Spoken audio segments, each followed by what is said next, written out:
is Cindy with the Boys and Girls Clubs of Greater St. Louis. We are here today for another culinary lesson. Today we're going to make a soup. We're going to make a soup called borscht. That might sound scary, but it's not at all. It's a Russian vegetable soup made with beets. And if you've ever seen a beet before, they're beautiful. These are beets. Beets are so nutritious and so good for you. They're also a very distinctive color that you will see when we cut into them. We're going to get started by chopping our vegetables. I washed my hands already, so make sure you wash yours before you get started. This is some of the veggies that we're going to need. We have beets, we have tomatoes, we have celery, carrots, onions, cabbage, and then something that you might think is unexpected for soup, we need lemons, dill, and bay leaves. And we're going to get started.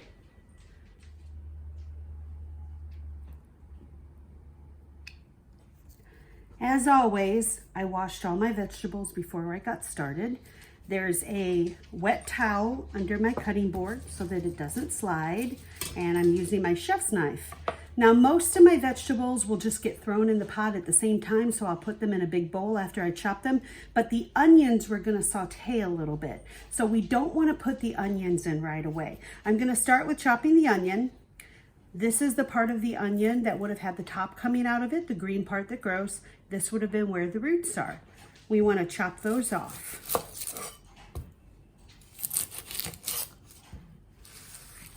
So now I'm cutting the onion in half. I cut across, straight through where we cut the ends off. And I'm going to take the outside skin off. It feels like paper. I sometimes call it a papery wrapper, but what it is onion skin. We don't want that. That's not a very tasty thing. And I'm using 2 onions for this because I'm making a double batch of this soup because I have enough vegetables to do it. That way I can take the extra and freeze it and have it whenever I want to eat it again without having to make it. Soups like this will stay good in your freezer for 3 to 6 months. So if you're making soup and you have enough ingredients, always make extra. Now, there are some exceptions to that, like potato soup, because potatoes get a little weird in the freezer. They'll get mealy and not have the same texture when you thaw them out. So some soups aren't good for that, but this kind is great. So I'm cutting my onion straight across, and then I'm rotating it and I'm chopping to get little pieces. We want them about this size. And I'm going to do that with all my onion pieces.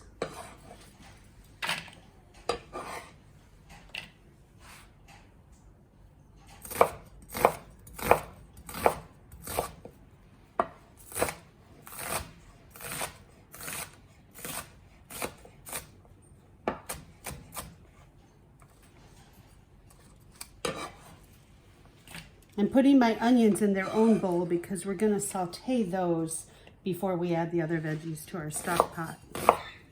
A stock pot is just a fancy word for a soup pot.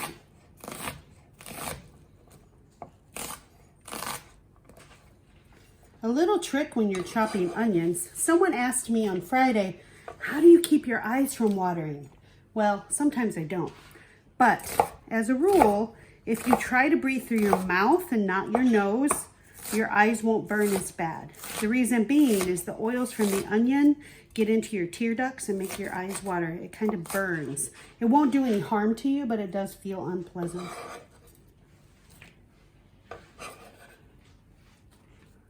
I'm also going to put garlic in this soup. So I have a head of garlic. Oh, and that's some nice big cloves. So what I'm doing is I'm breaking the cloves apart.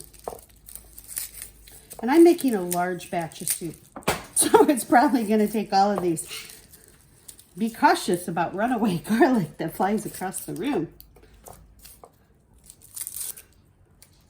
All right, once we've peeled our garlic, this is a really lucky find. Normally, you won't have cloves that are this big. Normally, for a head of garlic, you might have 8 or 10 little ones like this, so it's more of a pain to peel. But these are nice and big, so we're going to mince them up real quick. I'm going to take my knife. I'm using this part of my hand. I'm holding my knife just parallel to the cutting board, not turned up at all because then you could cut your hand. And I'm just going to hit it to smash it a little bit. That lets the peeling come away from the garlic clove very, very easily. I'm going to do that with all of them. All right, now that my garlic is peeled, I'm going to chop it. I'm guiding it with my fingers. My fingers are curled back. I'm pushing it under the back side of my knife. When I get close to my fingers, I take my fingers away so I don't cut them. I don't know if you noticed, but this is the part of the knife where all my power comes from. It's not this. This part of the knife stays on the cutting board and it's kind of a rocking motion. So I'm just going to do this with all of it.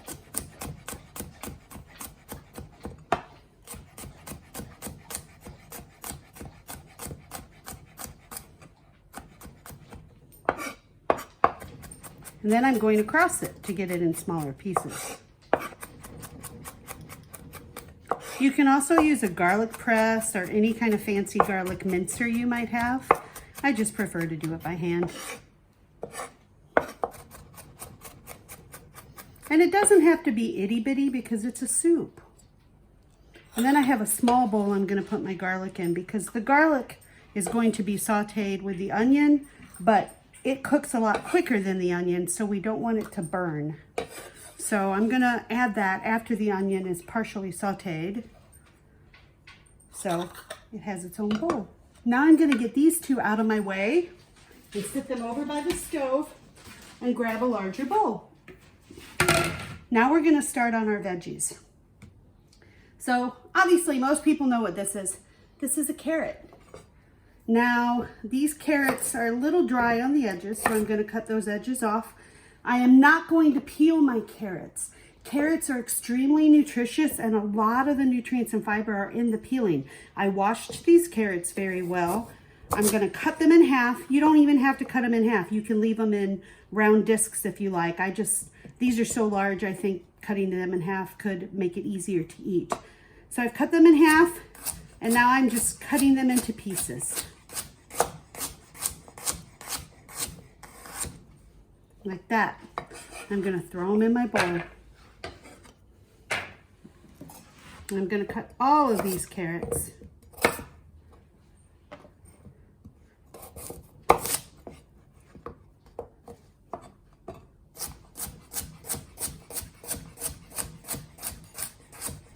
Always wash your veggies first. This one had a little spot on the side that I don't want in my soup, so I'm leaving that one out.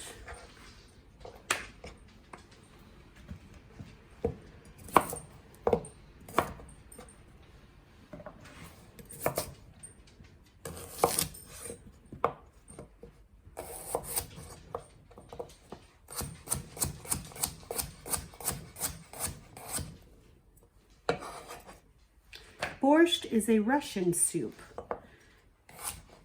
There are different styles of borscht. Traditionally, borscht is pureed and served cold with sour cream on top. That's not the type of borscht we're making here. We're making a chunky vegetable soup that is delicious. Nothing wrong with cold soups. They're just not my thing. I don't care for them. So this is celery. Now the tops are turning a little bit yellow. So I'm going to cut those off and set them aside. As always, when you have scraps from your veggies, save them and put them in your compost or put them in a Ziploc bag in your freezer. And when you get a big giant bag full, you can boil them and make veggie broth. We're actually going to use some veggie broth in this recipe. You'll see that later when we move over to the stove. Now, the leaves are delicious and perfectly edible, so I'm leaving them in. I'm going to cut up about 6 stalks of celery for this soup. So far I've put in the equivalent of maybe 2 large carrots. I know it was 3, but one was kind of small. And as always, the recipes will be included in the comments. So don't worry if you miss something while we're doing it. There'll be a typed version for you to copy from.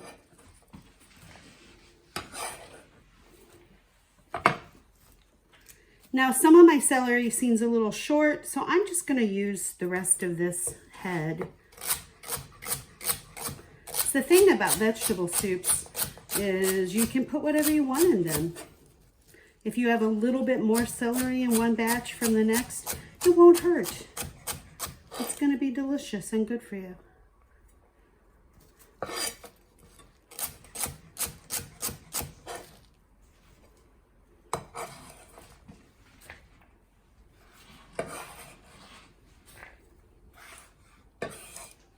Now the next thing I'm going to cut are our tomatoes.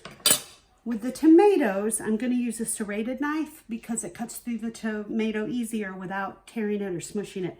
Serrated just means it has these little scalloped edges. There's a spot on that tomato I don't want. So I like to just cut the tops off and cut around them. Where they were attached to the vine will be tough and you won't want to eat that, but the rest of it's just fine. So I'm just going to cut it in slices. And it doesn't matter how big or little, that's just personal preference. But I'm just cutting them in smaller pieces. As I always like to joke around when someone says, "What are you doing?" I say, "I'm making little things out of big things."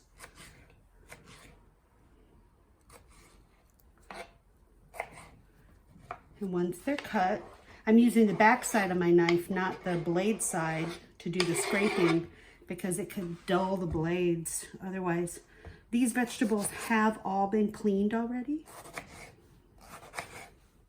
I think I might have already said that, but they have.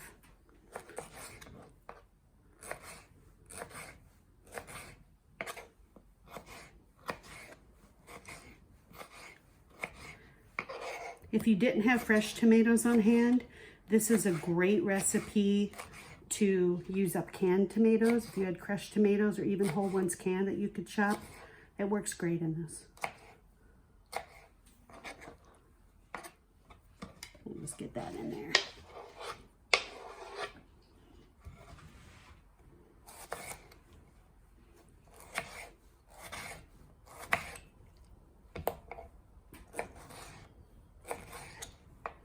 Always be careful of your fingertips. You're going to need those, so you want to keep them. Cutting them off is highly undesirable.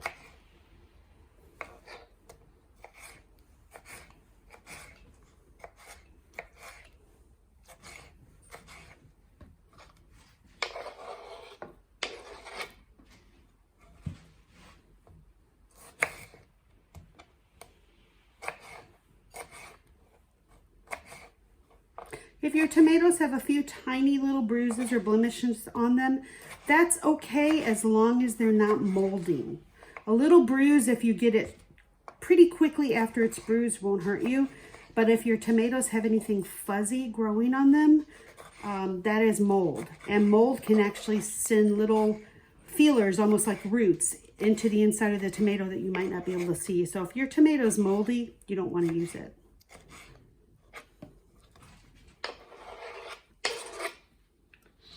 All right, now here's the veggie we've all been waiting for. This is a beet. I don't know if any of you have eaten beets before, or maybe you've only had canned beets or pickled beets and you think you don't like them. Beets are delicious. I like to call them the candy of the vegetable world because they're sweet. So they're going to give our soup a sweetness mixed with the tomato especially. So I'm going to cut the top off where the greens would have grown out and the bottom where the roots would have grown out. I'm going to do that to all of them, and then I'm going to peel them because this vegetable, we don't want the peeling.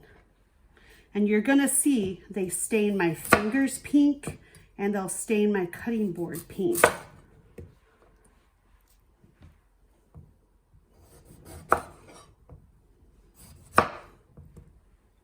In fact, our soup will turn rather pink as well.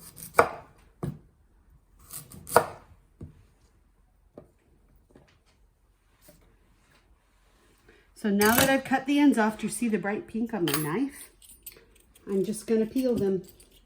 I have a veggie peeler. You could use a knife if you don't have a veggie peeler. Veggie peelers save you a lot of time and hassle. I would not normally suggest peeling towards yourself like I am because you could cut your finger, but beets get slippery. So I'm trying to hold on to the beet while I peel. If I do it this way, well, both ways work actually. Let's try this one that way and see if it takes less time.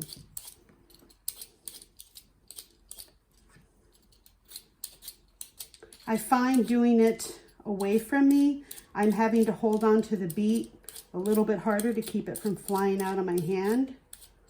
But you can figure out which way works for you. Obviously, both ways work. The beet is peeled. That's our end goal here. Once our beets are peeled, we're going to chop them. Much like chopping any other vegetable, I'm just going to chop them across so I have slices, and then I'm going to chop those slices into slices and then turn it and chop across so that I get little chunks like that. And I'm going to do that with all of them and add them to our bowl of vegetables. The next part of this recipe, we are going to juice some lemons because we need a little bit of lemon juice in this recipe. If you're making it and you don't have lemons, you can also use white vinegar or white wine vinegar, or even red wine vinegar works. But we do have lemons, so I'm going to use them. There's also cabbage that will be used, but that gets added during the last 10 minutes right before you bowl it up and eat it. So we're going to leave the cabbage alone for now, and we're just going to juice our lemons. I'm cutting them in half. Be careful when you do this. They smell so fresh. And this is a juicer. I'm sure you've all used one of these before. You just hold it still, you press down with your fruit, and you turn. I'm keeping the bowl still and squeezing the fruit. And then the juice falls through these little holes and the seeds get caught up top, so you don't have to worry about seeds. And I'm going to do that with all of these. And then we'll move over to the stove and start cooking because we're ready. We're now over at our stovetop, and I'm going to turn the flame on. It's about medium high. And I'm going to add a little bit of olive oil to my pot. If you don't have olive oil, use whatever you have. Sunflower is my favorite for this, but this olive oil is almost empty, so I'm trying to work my way through the bottle. I'm just swirling it around. I'm going to let that get hot for a minute. Now we're letting our oil get hot. We're going to test it to see if it's hot enough to saute. So I'm going to get a little bit of water on my fingertips. I can see when it starts to shimmer. You probably can't see that on a video. But you hear that sizzle? It's ready. So I'm going to put the onions in. I'm going to save this bowl to put my chopped up cabbage in. So I'm going to set it back by my cutting board.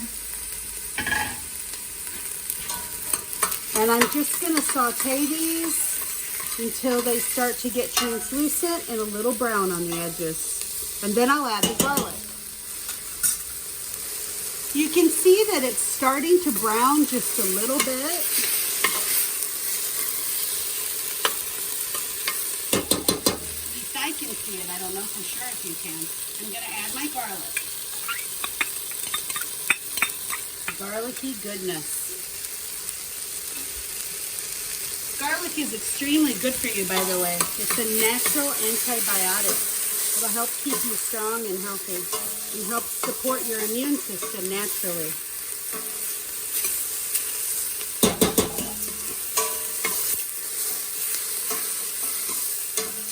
And as always, I wish we had smell-o-vision because it smells really good now.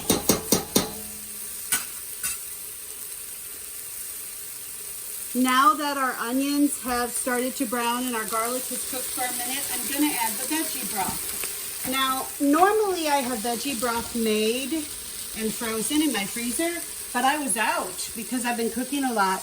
But I did have this in my pantry. This is a vegetable base. You just dissolve a little bit of it into water and it gives you veggie broth. Veggie broth comes in all kinds of things. You can buy it in cans or cartons. It's going to make a big sizzle.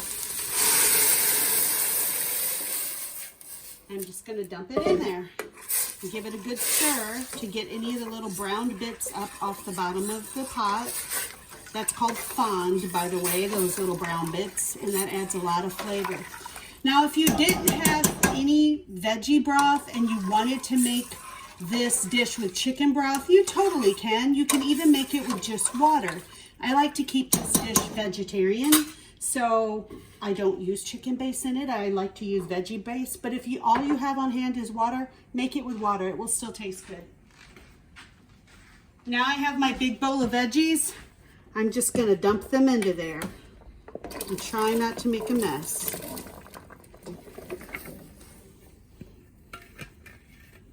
Now that looks like a whole lot, but they're gonna cook down and shrink as they boil. So at this point, we just give them a good stir. There's a couple more things we wanna add. Now I actually wanted 12 cups of veggie broth for this, and all I had in this pitcher was 8. So I'm gonna get 4 more cups of water.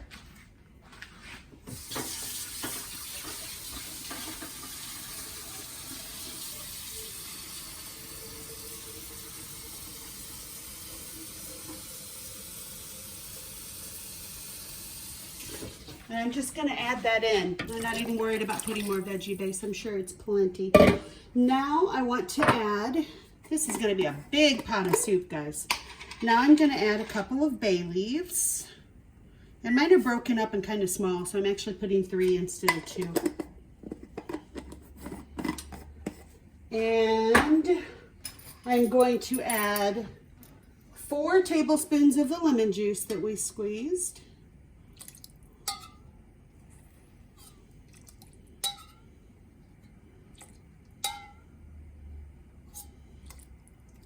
And I normally put 2 tablespoons per recipe, so it would be 4 in this pot because this is a double batch of soup. I normally put 2 tablespoons of chopped up fresh dill into the borscht. Dill is the predominant flavor other than beet in this soup. But I don't have any fresh dill, so I am using dried dill. When you use a dried spice instead of a fresh spice, it's much more concentrated. So instead of putting 2 tablespoons, I'm gonna put 2 teaspoons, or in this case 4 because it's a double batch of soup. So I have to double everything that I put in it. I'm just gonna rinse that off to get everything that sticks on the spoon off. As a rule of thumb, when you're using dried spices instead of fresh, you use 1/3 of whatever the amount is that the recipe called for. So now we're just gonna let this boil and cook down for at least 45 minutes. The longer you let it simmer, the better it will taste. You want all the veggies to get soft and the broth to get nice and rich. And then about 10 minutes before we serve it, we will add the cabbage. So we're gonna step back over to the cutting board and I'm gonna show you how to chop the cabbage real quick. This is cabbage. There's a little beet juice on it. Now I'm gonna do something that might look crazy. I'm gonna weigh my cabbage because I want about 8 ounces of this, and I think that's way more than that. Oh yeah, this is just over a pound, so we want half of this. A little bit of cabbage goes a long way in borscht. I'm gonna go ahead and chop it now, but we won't need to add it until we're almost ready to eat. So I'm gonna flip this board over so that I don't stain the rest of the cabbage with beet juice. And I'm just going to cut, first I'm gonna cut that little end off, but I'm just gonna cut straight through. And I'm gonna save half of it for something else. And this half, I'm going to chop up for our soup. However, this part right here is the core. That is not super easy to eat, so I'm gonna cut that out. But I'm gonna cut the stuff off the edges of it because we want that. Now we're just gonna chop it. You can chop it as big or as fine as you like. We like ours on the larger side, so I'm not gonna make it super tiny. We're just gonna make big pieces out of it.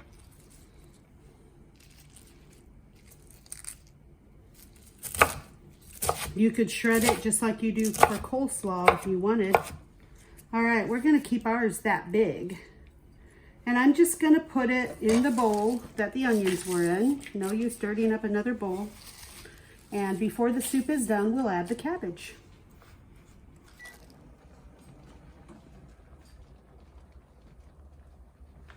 Our soup has been simmering now for about an hour and a half. And this is what it looks like. Looks yummy. Now we need to add the cabbage.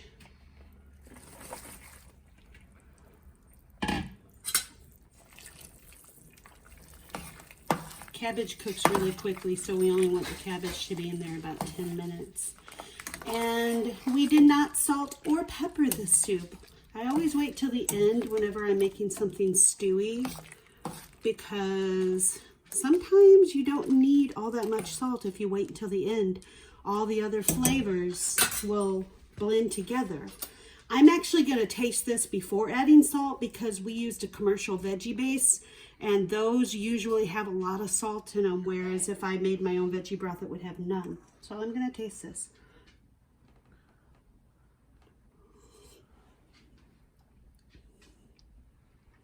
I don't think it needs any salt at all, but I am going to put pepper in. And I'm just going to sprinkle about a teaspoon. Now that it's settled on my tongue, I've changed my mind and I do want a little bit of salt, but not a lot.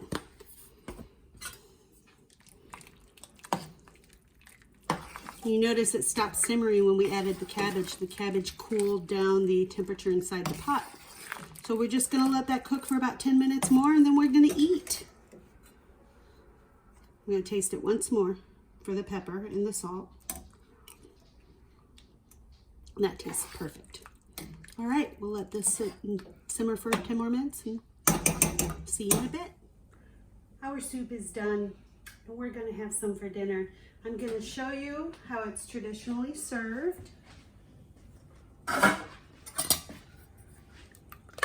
Cabbage is cooked, the veggies are done traditionally, and it's a nice pretty pinkish red color. You would put it in a bowl.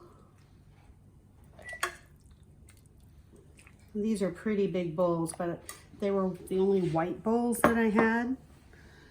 And then it's normally served with a dollop of sour cream on it, but I have Greek yogurt, but that should do.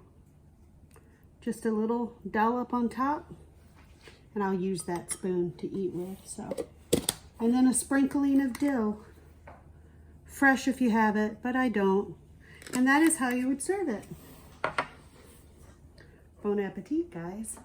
As always, if you have questions, you can email us at gotquestions@bgcstl.org. Also, feel free to drop them in the comments. I will be checking them, and the recipe will be in the comments as well. Thanks for watching, and enjoy your soup. Bye-bye.